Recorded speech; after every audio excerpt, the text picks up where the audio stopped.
Schedule ঘোষণার কাজটা আমাদের ডিসেম্বর মাসের প্রথম অর্ধেই আপনারা পাবেন। ড্রোন এবং কোয়াডকপ্টার এই ধরনের কোনো কিছু কোনো প্রার্থী বা তার এজেন্ট বা কোনো কেউ ব্যবহার করতে পারবেন না। আপনারা জানেন যে প্রবাসে আমাদের বাংলাদেশি ভোটার যারা আছেন তাদের এবারে ইনশাল্লাহ ভোট দেওয়া আমরা নিশ্চিত করতে চাই এবং এবারের মাধ্যমটা হবে পোস্টাল ব্যালট। আমরা অতীতে দেখেছিলাম যে সময়ের অভাবে এই পোস্টাল ব্যালটের প্রভিশন থাকলেও আপনার ভোট সংগ্রহ করা সম্পন্ন করা সম্ভব হয় নাই। এমত অবস্থায় আমরা যে পদ্ধতিগুলো অবলম্বন করতে যাচ্ছি যে প্রবাসীদের কাছে শুধুমাত্র সিম্বল ব্যালট যাবে, সেটাই হবে তাদের পোস্টাল ব্যালট এবং সেই সিম্বল ব্যালটে যতগুলো সিম্বল থাকা দরকার সেই সিম্বলগুলো থাকবে, যাতে করে আমরা এই ট্রাভেল টাইমটা কমাতে পারি। প্রবাসীরা ভোট দিবেন সিম্বল যখন অ্যাসাইন করা হবে প্রার্থীদেরকে, তারপরে সেইভাবে তাদেরকে নির্দেশনা দেওয়া থাকবে এবং উনিও সেভাবে ডিক্লারেশন দিবেন। ভোট দেওয়ার পরে এটা ফেরত আসবে। ঢাকাতে সময় সংক্ষিপ্ত করার জন্য একজন করে অ্যাসিস্ট্যান্ট রিটার্নিং অফিসার প্রত্যেক কনস্টিটিউয়েন্সির এখানে এসে পোস্ট অফিসের সাথে নির্বাচন কমিশনের সাথে একসাথে হয়ে এই হস্তান্তর প্রক্রিয়াটা অর্থাৎ ব্যালট পেপারটা পোস্ট অফিসের কাছে হস্তান্তর করা এবং বাকিটা পার্সোনালাইজেশন করা, অর্থাৎ খামের মধ্যে ভোটারের ঠিকানা লেখা, কোড দেওয়া, ব্যালটকে আপনার প্রবেশ করানো, প্রেরণ, এই কাজগুলো সম্পন্ন করবেন। আর পুরো অপারেশনটা আমাদের বাংলাদেশ পোস্ট অফিস এটা সম্পন্ন করবে আমাদের কাছ থেকে ব্যালট পেপার সংগ্রহ করার পরে। পোস্টাল ব্যালটে আমরা যে রেজিস্ট্রেশন প্রসেস আছে, আপনার এই রেজিস্ট্রেশন প্রসেসটা আমরা অনেক আগে থেকে শুরু করব, আমাদের শিডিউল ঘোষণার আগ থেকেই। আমরা দেখেছি যে রেজিস্ট্রেশন প্রসেসে একটু সময় লাগবে, বিধায় এটা আমরা আগে থেকে শুরু করব। এখানে আনুমানিক 3 সপ্তাহ সময় দেওয়া হবে। বিশ্বব্যাপী আমাদের প্রবাসী বাংলাদেশি যারা আছেন তারা যেন স্বাচ্ছন্দ্যে এটাতে আপনার রেজিস্ট্রেশন করতে পারেন ভোট দেওয়ার জন্য। ইন কান্ট্রি ভোটিং যেটা আছে পোস্টাল ব্যালট, আপনারা জানেন এখানেও 3 ধরনের ভোটার আছেন যারা পোস্টাল ব্যালটে ভোট দিতে পারেন, যেমন সরকারি কর্মচারী, তারপরে ভোট ব্যবস্থাপনা এবং ভোট অনুষ্ঠানের সাথে যারা সম্পৃক্ত থাকেন তারা, এবং আইনে হেফাজতে থাকা ব্যক্তিবর্গ জেলখানায় বা অপরাপর জায়গায়। তাদের জন্য আমরা অনলাইনে রেজিস্ট্রেশনের পদ্ধতি চালু করব এবং একই ব্যালট পেপার তাদেরকেও সরবরাহ করা হবে ভোট দেওয়ার জন্য। আমরা আশা করছি এই পদ্ধতি অবলম্বন করার ফলে দেশের ভিতরে এবং বাইরে একটা উল্লেখযোগ্য সংখ্যক ভোট আমরা এবার আনতে পারব। এই পুরো অপারেশনটাকে আপনার নিয়ন্ত্রণ করার জন্য এবং এগিয়ে নেওয়ার জন্য একটা অ্যাডহক ব্যবস্থাপনা এখানে করা হবে, যেটা নেতৃত্বে থাকবেন আমাদের অতিরিক্ত সচিব এবং সরকারের সংশ্লিষ্ট সকল মন্ত্রণালয়, দপ্তর, অধিদপ্তরের প্রতিনিধি এখানে থাকবেন। এই ব্যবস্থাপনা এখন থেকে শুরু করে ভোট হওয়া পর্যন্ত। সেপ্টেম্বর মাস থেকে শুরু করে আমরা ধাপে ধাপে বিভিন্ন পর্যায়ে এবং বিভিন্ন পদ্ধতিতে আমাদের প্রবাসী ভোটারদেরকে সেন্সিটাইজ করা, অবহিত করা এবং তাদেরকে ভোটার এডুকেশনের কাজটা করা হবে। ভোটার তালিকা আইনেও আমরা সামান্য সংশোধন প্রস্তাব করেছিলাম, যেটা আমাদের উপদেষ্টা পরিষদ অ্যাপ্রুভ করেছে। ফলশ্রুতিতে এখন আমরা বছরের মাঝখান থেকেও আপনার ভোটারদেরকে নিতে পারবো। সো নবীন ভোটারদের জন্য এটা একটা সুখবর। আমরা আজকে যেটা প্রাথমিকভাবে সিদ্ধান্ত নিয়েছি, আশা করি আমরা 31শে অক্টোবর পর্যন্ত যারা ভোটার হবেন, 18 বছর বয়প্রাপ্ত হবেন, তাদেরকে আমরা ভোটার তালিকা এই বছরের 2025-এর 31শে অক্টোবর পর্যন্ত যারা ভোটার হবেন তাদেরকে আমরা ভোটার তালিকায় সন্নিবেশ করতে পারবো বলে আশা রাখি। আমি আপনাদেরকে একটা রাফ ক্যালকুলেশন বলতে পারি। রাফলি প্রত্যেক মাসে ক্লোজ টু 2 লক্ষ ভোটার যদি হয়, তাহলে ধরেন 18 থেকে 20 লক্ষ হতে পারে সর্বোচ্চ। আগস্টে যেটা প্রকাশ করছি এটা হচ্ছে বাদ পড়া ভোটার। 44 লক্ষ মতন যে ভোটাররা 1 জানুয়ারির আগেই কিন্তু 18 বছর বয়প্রাপ্ত হয়ে গেছেন, তারা এই বছরের নতুন ভোটার না। সুতরাং এনাদের কাজটাও আমরা সেরে রাখছি।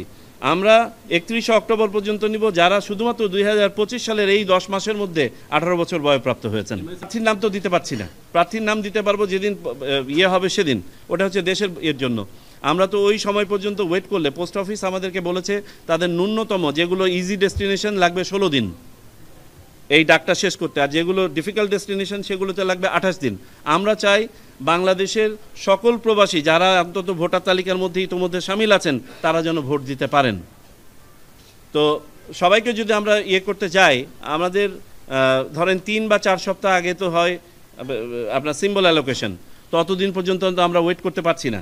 তার আগে আমাকে পার্সোনালাইজেশন করতে হবে, তার আগে আপনার এই ব্যালট পেপারগুলো ছাপাতে হবে, তার আগে আমাকে রেজিস্ট্রেশন সম্পন্ন করতে হবে।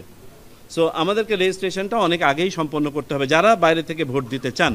এমত অবস্থায় তাদেরকে শুধুমাত্র আমরা সিম্বল সহ এবং সিম্বলের নিচে সিম্বলের নামটা লেখা থাকবে, প্রার্থীর নাম লেখা থাকবে না, এটা পাঠিয়ে দেবো। ইনস্ট্রাকশন দেওয়া থাকবে যে আপনি ভোটটা কাস্ট করবেন অনলাইনে প্রার্থীর তালিকা দেখার পরে এত তারিখের পরে। উনি প্রার্থী দেখতে পাবেন অনলাইনে, দেখে আপনি ওই সিম্বলে উনি ভোটটা দিবেন।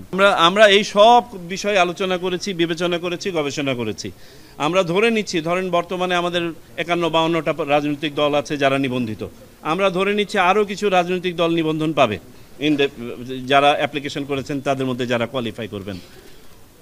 তারপরে আমরা হিসাব করেছি যে প্রত্যেক আসনে যদি আমি 10টা করে ওই ইন্ডিপেন্ডেন্ট ক্যান্ডিডেটের জন্য আপনার সিম্বল রেখে দিই, এই রাফলি সংখ্যাটা যদি আমি এই এর মধ্যে রাখতে পারি এপিট ওপিট করে, তাহলে পারে এটা মোটামুটি সব এসে যাবে। এআই নিয়ে আমরা জেনারেলি স্পিকিং এআই এর মিসইউজের ব্যাপারে আমরা কঠোরভাবে এখানে নিষেধাজ্ঞা জারি করেছি। এখানে মূলত ব্যাপারটা হচ্ছে এআই তো না, এআই তো একটা টুল, সোশ্যাল মিডিয়া একটা মাধ্যম। প্রবলেমটা হচ্ছে মিসইনফরমেশন, ডিসইনফরমেশন, ম্যাল ইনফরমেশন, এটা হচ্ছে প্রবলেম। যে মিসইনফরমেশন বলতে মিথ্যা কথা, কোনো উদ্দেশ্য নাই, চারিদিকে ছড়িয়ে পড়ছে, যেটা আমাদের বলতে পারেন অনেকটা আমাদের ক্যাজুয়াল বিহেভিয়ারের জন্য হয়ে থাকে। আমি একটা উপাত্ত পেলাম, আমি ভেরিফাই করলাম না সত্য না মিথ্যা, আমি শেয়ার করা শুরু করলাম, এটা হচ্ছে মিসইনফরমেশন। ডিসইনফরমেশন যেটা, এটা হচ্ছে সুপরিকল্পিতভাবে করা, অর্থাৎ একটা মিথ্যা কথা অসৎ উদ্দেশ্যে আমি ছড়িয়ে দিচ্ছি। আর ম্যাল ইনফরমেশন যেটা, এটা সত্য কথা কিন্তু আমার ছড়ানোর কথা না, কিন্তু আমি ছড়িয়ে দিচ্ছি। এই তিনটাই, এখন এই তিনটার মধ্যে এখন বিশেষ করে ডিসইনফরমেশন যেটা, ডিসইনফরমেশনের এই ইউজ অফ এআইটা বেশি হয়। মনে করেন একজন ব্যক্তির ভয়েসকে ক্লোন করে একটা কিছু করলো, বা একটা ভিডিও তৈরি করলো, বা যে কোনো কন্টেন্ট, অডিও ভিজুয়াল কন্টেন্ট তৈরি করলো যেটা সত্য নয়, এবং যেটা নির্বাচনী প্রক্রিয়াকে বলেন, ইলেকশন ইন্টিগ্রিটি বলেন, প্রতিপক্ষ আপনার প্রার্থীকে বলেন বা দলকে বলেন, হেয় করার উদ্দেশ্যে এটা করা হয়ে থাকে। এগুলো প্রতিহত করার জন্য আমরা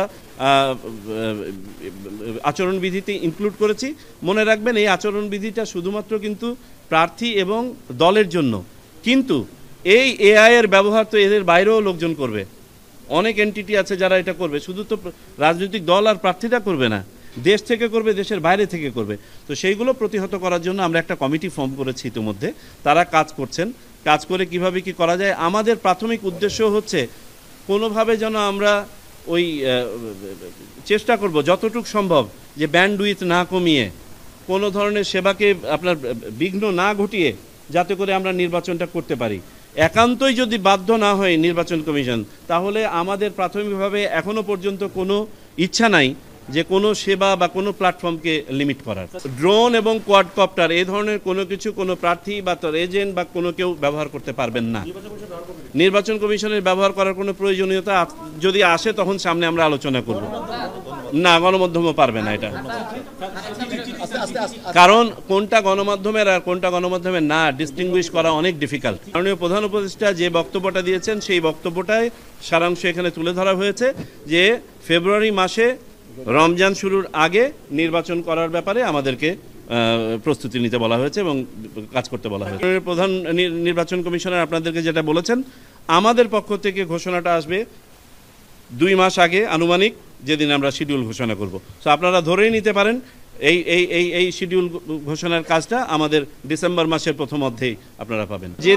যেদিন নির্বাচনটা হবে তার থেকে আনুমানিক 60 দিন আগে। তো নির্বাচনটা তো সাধারণভাবে আপনারা বুঝতেই পারতেছেন রোজার আগে, রোজা যদি হয় 18 তারিখ, ডেফিনেটলি তার আগে তো 2-4 দিন সময় দিবেন for the new government to take over, শপথ গ্রহণ ইত্যাদি। তার আগে নির্বাচন হবে, সে নির্বাচনে যে ডেটটা হবে টেন্টেটিভলি তার থেকে 60 দিন আগে আপনারা হিসাব করে বের করবেন।